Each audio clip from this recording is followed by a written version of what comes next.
과학 줄글책을 초등학교 때 읽는 건 해야 한다가 아니거든요. 해도 좋은 것 뿐인데 해야 한다라고 생각을 해버리기 때문에 불안해 하시더라고요.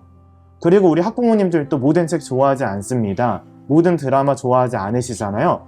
편독은 나쁘게 말하면 편독이지 예쁘게 말하면 취향입니다. 취향. 우리 아이들이 벌써부터 취향이 있는 거예요. 독서의 본질은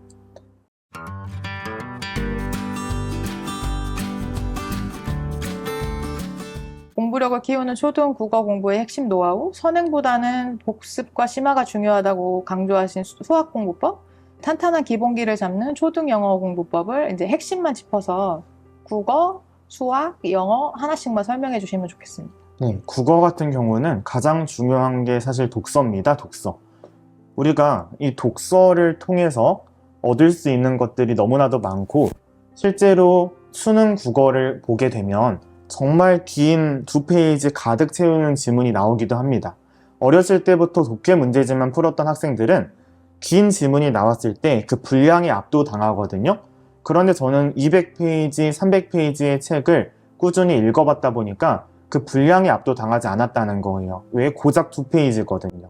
시험에 나오는 건 고작 2페이지인데 저는 평소에 300페이지까지 읽어봤다 보니까 분량이 압도당하지 않고 자신 있게 그 지문을 읽어 내려갈 수 있다는 겁니다. 이 국어라는 과목은 센스, 그 미묘한 감각이 중요한데 이렇게 치고 나가는 이런 감각들을 절대로 배울 수가 있는 게 아니거든요.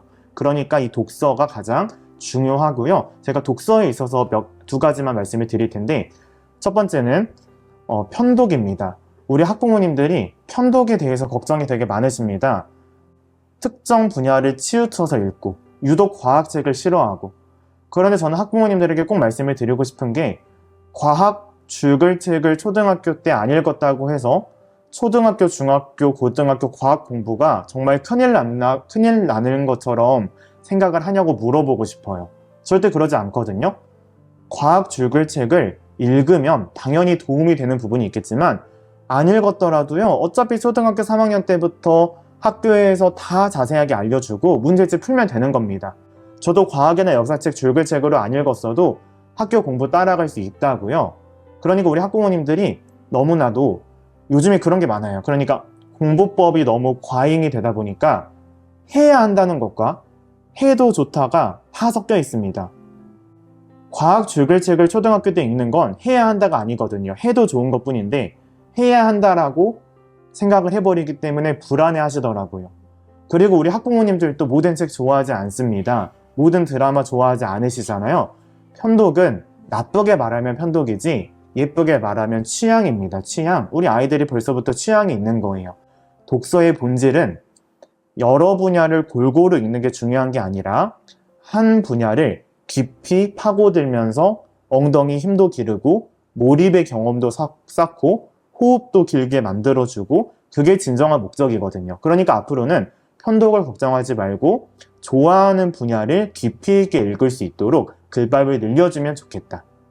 그리고 두 번째는 문학책은 절대로 손에서 놓지 않았으면 좋겠다. 그 얘기도 꼭 제가 드립니다. 이 문학이라는 건 개념을 배운다고 해서 잘할 수 있는 과목이 아닙니다. 이 문학은 감상이 중요한데 이 감상은 주인공의 상황에 몰입해보고 깊이 빠져들어보고 주인공이 슬퍼하면 나도 슬퍼해보고 이게 감상이거든요. 근데 특히 이과형 친구들은 이 문학을 절대로 배운다고 해서 잘할 수가 없습니다. 문학책을 손에서 떼지 않고 많이 읽어봐야 하는 부분이니까 그런 부분들도 중학교 때까지 문학책은 놓지 않으면 좋겠다. 그게 국어에 대한 이야기고요. 그 다음에 이제 국어랑 비슷한 게 영어니까 영어도 잠깐 말씀드리면 영어도 영어 원서를 꼭 초등학교 때 읽었으면 좋겠다. 저는 제가 초등학교 때 영어 원서를 읽지 않았습니다. 그런 분위기가 아니었거든요. 제가 초등학교 때까지만 하더라도 초등학교 저학년 때부터 문법을 배우고 단어를 배우는 분위기였습니다. 그러다 보니까 저는요, 늘 영어가 공부처럼 느껴졌고 고등학교 가서 모의고사에서 하나의 지문이 나오면 저는 이게 굉장히 부담됐어요. 공부라고 느꼈기 때문에. 근데 원서를 많이 읽어본 친구들은 고작 한 문단짜리 문제인 거거든요. 부담이 안 된다는 거예요. 분량에 압도당하지 않는다는 거예요. 그러니까 영어 원서, 국어랑 영어는 둘 다 언어이기 때문에 개념으로 접근할 게 아니라 이 독서가 1순위가 되면 좋겠다 그거고요. 그다음에 수학 같은 경우는요. 수학의 본질은 이 사고력을 기르는 거고, 사고력을 기르기 위해서는 깊이 있는 공부가 중요합니다.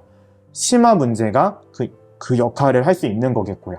이 심화도 마찬가지입니다. 많은 학부모님들이 아이들의 공부 정서가 상할 게 걱정되어서 초등학교 때 심화 문제집을 안 풀리기도 하고, 특히 아이들한테 최종 선택권을 주는 경우도 많습니다. 민찬아, 너 초등학교 4학년 됐으니까 수학 심화 문제집 도전해 볼래? 거기서 어떤 아이가 네 엄마 저 심화 문제집 제대로 한번 풀어보겠습니다. 그렇게 안 한다고요?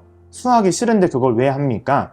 그러니까 부모님이 주도권을 가지고 하루에 2문제라도 좋으니까 심화 문제 한번 도전해 보셨으면 좋겠다. 그것과 함께 수학은 초중고가 다 연결되어 있기 때문에 항상 누적으로 복습할 수 있게끔 복습하는 것도 함께 챙겨주시면 좋겠다. 그렇게 제가 말씀을 드립니다.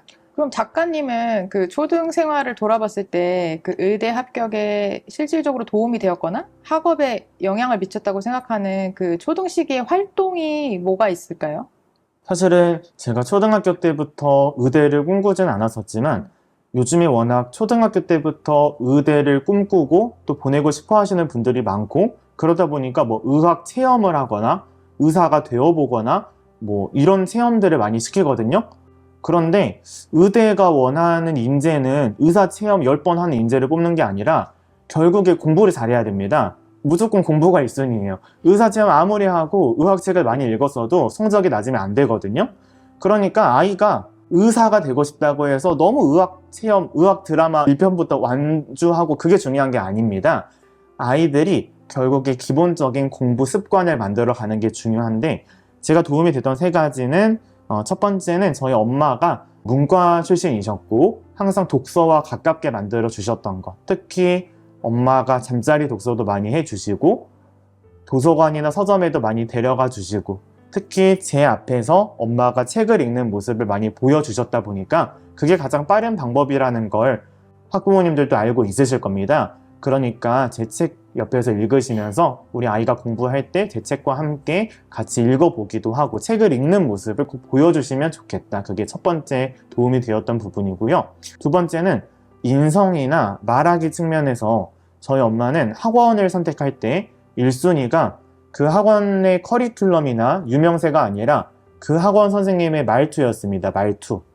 아무리 잘 가르쳐도 아이들한테 함부로 하고 강압적이고 화를 내고 그런 곳이라면 아이들도 배우는 건 많을 수 있겠지만 정말 초등 아이들은 어른들의 모습을 다 따라하기 때문에 정서적으로 좋지 않단 말입니다. 또 수학 선생님한테 혼나는 경험이 쌓이면 또 수학이 싫어지고, 그러니까 저희 엄마가 늘 학원을 보낼 때 그런 부분들을 신경 써 주셨던 것, 그것과 함께 학원 상담을 갈 때는 엄마만 가는 게 아니라 항상 저를 데리고 가셔서 제가 직접 선생님 얼굴도 보고 이야기도 들어보고 할 수 있게끔 해주셨던 게 그게 두 번째로 또 가장 도움이 되었던 부분이고요. 그 다음에 세 번째는 늘 저희 엄마가 공부 습관에 있어서 신경을 많이 써주셨습니다. 제가 공부에 관심이 없을 때도 함께 매일매일 해야 될 것들을 챙겨주시고, 플래너도 마찬가지고 복습도 마찬가지고 늘 저희 엄마가 함께 도와주셨던 부분이 가장 감사한 부분이라고 할 수 있겠습니다. 그럼 반대로 좀 아쉬웠다. 초등학교 때 이거 했으면 좋았을 텐데. 아쉬웠던 것 첫 번째는 영어 회화입니다. 영어 회화. 저는 뭔가 영어 말하기나 영어 원서나 이런 것들을 접해보지 않았기 때문에 아직까지도 가장 저의 컴플렉스가 영어 회화입니다. 영어 말하기가 안 되거든요.